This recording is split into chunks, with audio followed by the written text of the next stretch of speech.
All right, yo, what's going on, you guys? It's your boy Three Stickity Stacks in this thing, baby, representing TKOG, my boy. I'm showing you guys a fan favorite, one of my favorite decks of all time. It's Plunder Patrol. This deck's super nice with it. I love this deck. It styles so hard. It's clapping. This deck is like really spanking right now. It's such a nice format to see like Unchained and Tier be popular. To see that it's okay to have an Earth matchup now, the fact that this deck can play so much non-engine, it's so powerful and resilient and very hard to hand trap, very hard to pilot, but also super rewarding. It's a deck that seems like it's tier 1 in the right hands, but also looks very rogue and trash and just burn it tier in the wrong hands. It's a very skillful deck. It has so many different lines that grant you so much for so little. It has a very good resource and good value engine where you funnel so much economically over and over and just loop your cards infinitely. It's just very broken in that aspect. And it has a quality of interruptions in every inboards that are able to come from every point of interaction that you want it to. You want spot removal, you want negations. You also want like crackback pressure. And then you also get coverage from really cool cards like Lightning Storm, even potentially Evenly. You can Rivalry of the Warlords, lock your opponent. It's just, there's so many cool things this deck does. And it has like consistent Bahamut Shark and Abyss Dweller access, which is something like I need Toad. I think I want Bahamut Shark in this deck. And I think if I see Tier continue to like spiral and just become more and more of like the deck to beat, I think that I'm going to have to make a sacrifice in ratios and cut Blackbeard to 2 and put Dweller in from the side to the main. So this is actually Plunder, Brave, RUNICK. I think these are the two best engines that you can incorporate if you're not playing pure Plunder and just like blind seconding.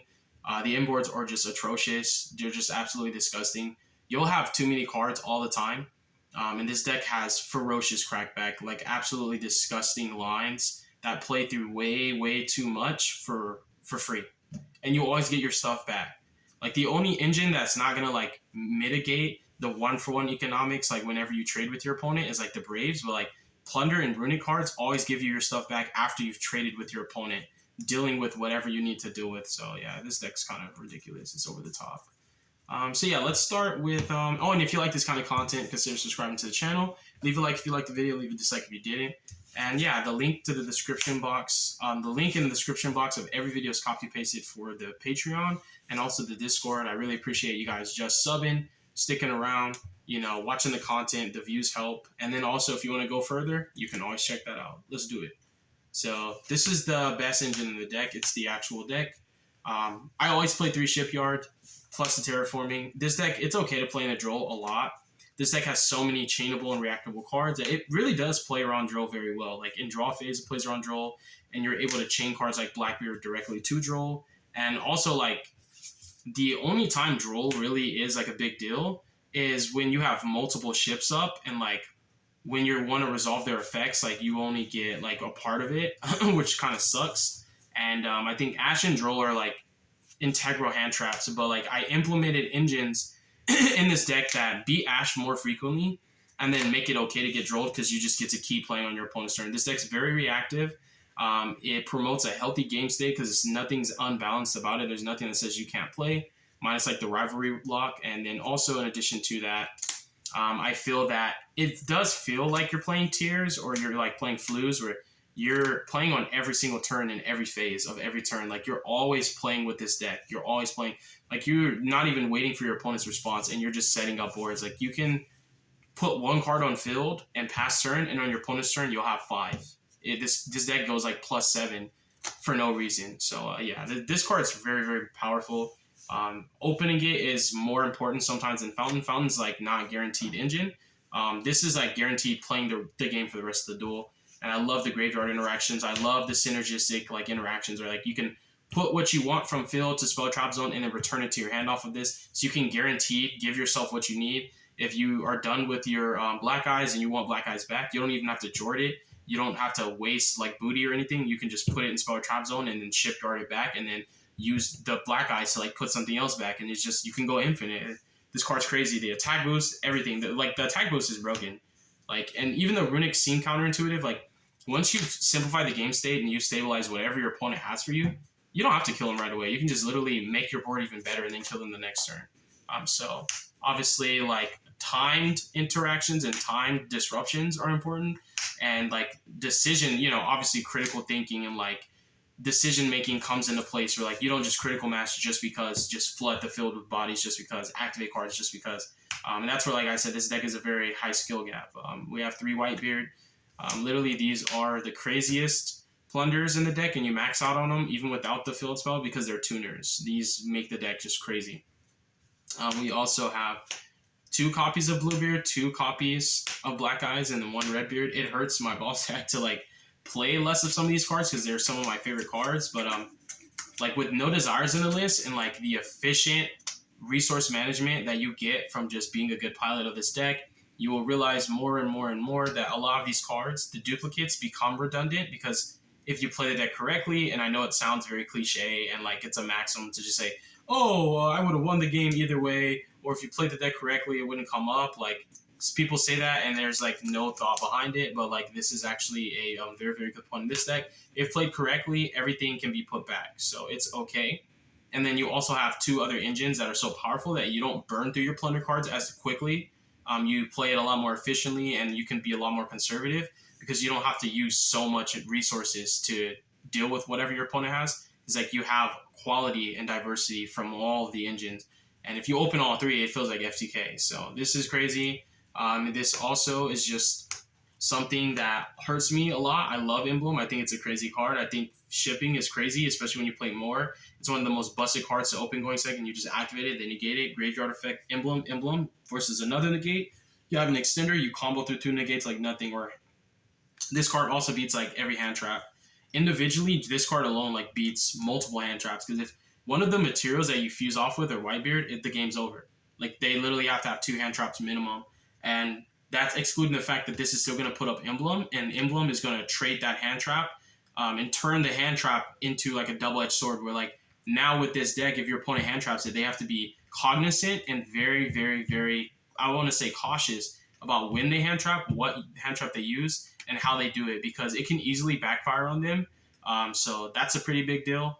And it gets to the point where like you can checkmate your opponent because in order for them to use the card that would like prevent your board from happening, they will give you an attribute that's better than what you already had for freezies. So yeah, I think this deck's really, really cool. Its gimmick both works for it and against it because like you can have bad matchups because their attributes don't work. Like, the functionality of the deck is kind of dependent on the matchup and the opponent to a degree, but not really as much as it was before because of Jord.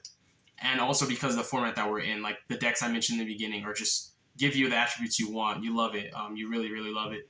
Especially on Chains. They have like every attribute you want. So this deck's pretty crazy. I think it's ridiculous. It's over the top.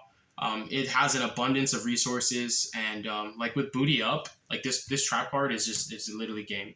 Like, this deck just won't die.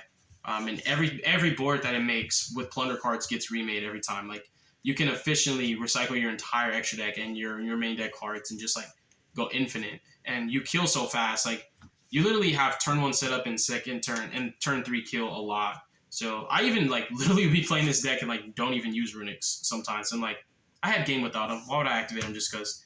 And make the game go longer and go into time. So continuing on, I do play 3 Finra. I play no hand traps. I think Finra is broken. Finra just gives you an even better Unchained matchup, an even better Cash Tier matchup. It just makes it even more and more and more ridiculous. The thought crossed my mind to play Psychic and Punisher because like this is a 7 that are 4s, but I don't have Psychic and Punisher, but I think I should get one because that's like another like checkmate card.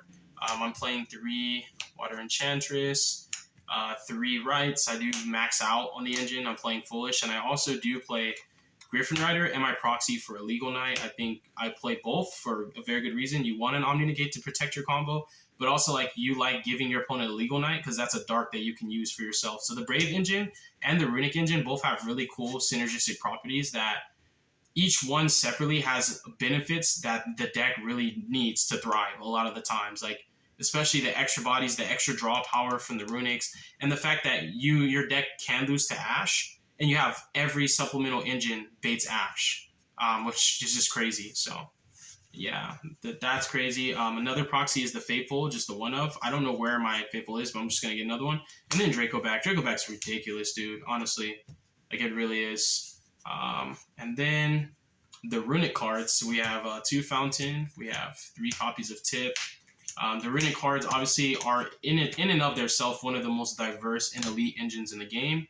I did kind of like the maximum minimum. Like you want a healthy amount of runics, but like I didn't play the one ofs like Dispelling and like Smiting Storm and anything like that.